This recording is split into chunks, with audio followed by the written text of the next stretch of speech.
Welcome back.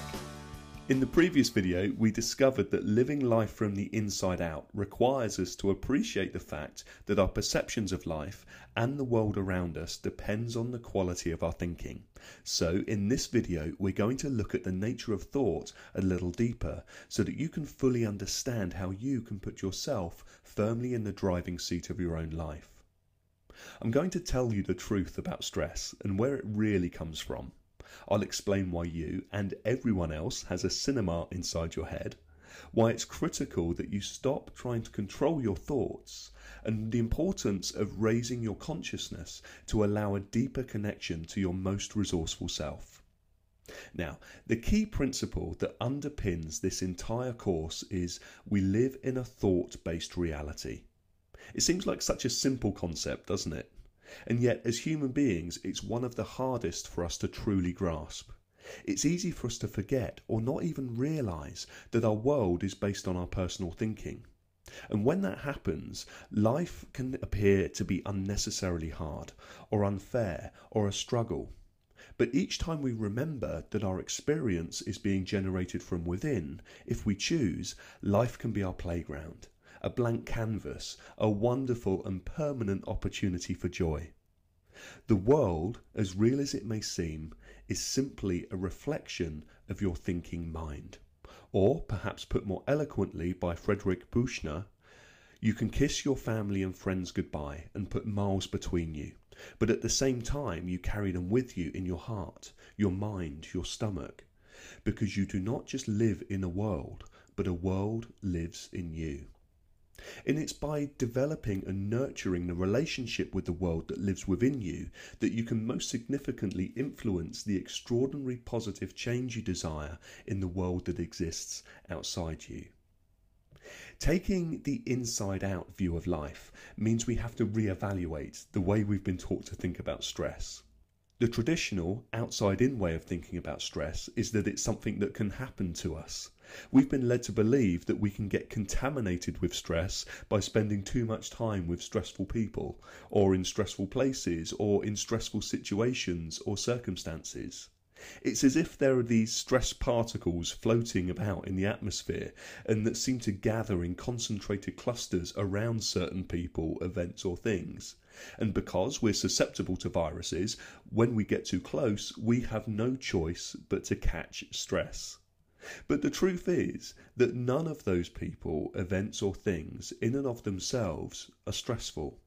By themselves, they are completely neutral. And by that, I mean they carry with them no meaning whatsoever. They just are what they are.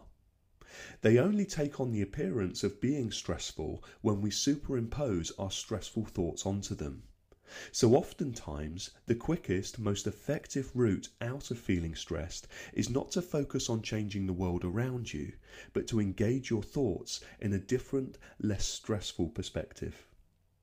Now you'll remember a few moments ago I said that the world, as you see it, is a reflection of your thinking mind. And to demonstrate this, I'd like you to imagine that you're in a cinema. The film you're watching is the latest blockbuster suspense thriller. You're sat there on the edge of your seat, anxiously anticipating what's going to happen next. Your heart beats faster, your eyes open wider, and as the chilling music reaches a crescendo, your muscles tighten. It's all just too much to bear. So what do you do if you want the movie to stop? Well, it would seem obvious that there's no point walking up to the screen and asking it to stop. No amount of arguing with the characters is going to make them go off script and act out something more pleasing for you. Because what you're seeing is just a projection, and the screen itself has no say in what's projected onto it. If we want to take control of the situation, then we're going to have to pay a visit to the projection booth. From the booth, it's easy for us to see that the cinema is a great metaphor for how we experience life through the filter of our thoughts. Of course, a cinema screen is always blank until images of moving light are cast onto it.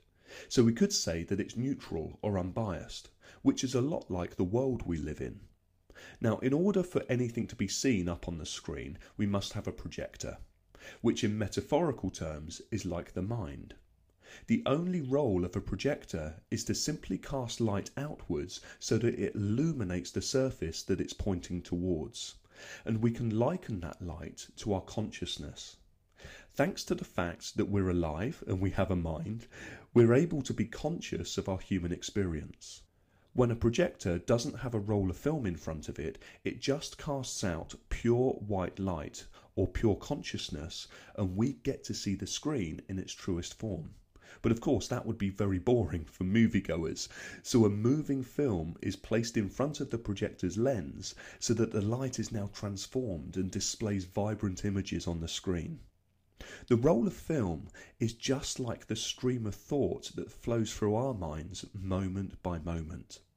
When your thoughts are overlaid on your consciousness, that's what gets projected out into the world, and then the world reflects it right back at you as a lifelike experience. So if it's your thoughts that are causing your experience of life, you'd be forgiven for thinking that the trick to a happier, more successful, stress-free life is to control your thinking.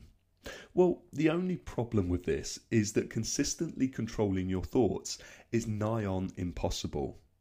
We each think on average around 60,000 thoughts a day that just pass by as if on a conveyor belt, and most of them just happen all by themselves.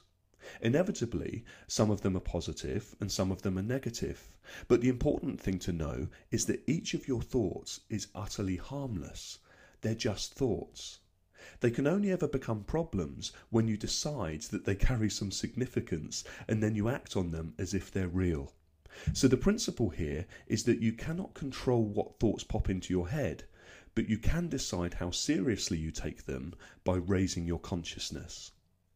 Another way of thinking about consciousness is that it's our awareness to the fact that we're thinking, and this awareness increases and decreases depending on where we happen to be focusing our attention. When we're in low levels of consciousness, we tend to be very narrow in our focus, and we tend to take our thoughts as real. We're more inclined to operate from an outside-in mentality and see ourselves as victims of circumstance. The energy most closely associated with low levels of consciousness is fear. But when we raise our consciousness and become more aware of the fact that we're simply thinking, we get to recognize that our thoughts are just thoughts and we don't have to take them seriously. This is the essence of an inside-out mentality. The higher our consciousness, the more connected we feel to the world around us, and the energy we experience is most closely associated with love. So what can we do to raise our consciousness when we need to? Well, the trick is that we need to get relaxed and we need to get curious.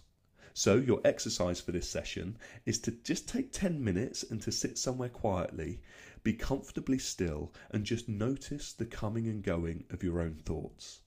Don't try to control them, just let them come when they want to and go when they want to.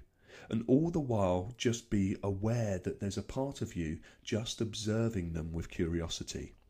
And as we go forward, I'll be encouraging you to use higher levels of consciousness to start creating the life you desire.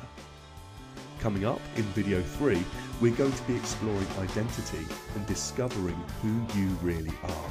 So I look forward to meeting you there.